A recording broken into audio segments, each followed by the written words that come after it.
etapp oli väga äge. Tundub, et ma ei tea, 2 apsu olen nüüd lõpus teinud. Siin tulid autod sisse võib-olla, eks näen, et siin muudeti ära paar checkpointi, et kas need 2 checkpointi olid jäid nüüd puudu või jäänud.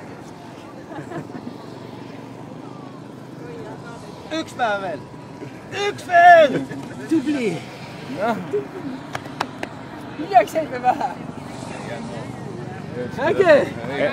Seal tulid ikka äge vaadata. Kui ta enesetunne? Enesetunne on väga hea. Jaksad? Oluliselt. Nüüd on juba hea, nüüd on 500 kilti on veel poodiumini, et nüüd on juba üsna pikk maa. Nüüd on ainult praeguse plaani järgi vist kuidagi homme see 150 veel vaja vastu pidada ja siis äkki õnnestub tõesti koju lõpuni jõuda. Ma lasin 2 viimast mööda, jah? Kõrvale pidi minema natukene. Rahvas oli seal üleval, vaata, aga pidi kõrvale minema.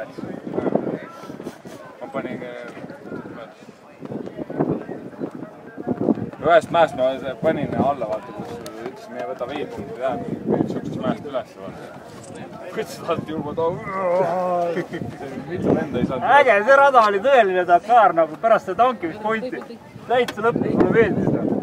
See oli jumal äge praegu. See oli nagu siuke unistuste rada tõesti.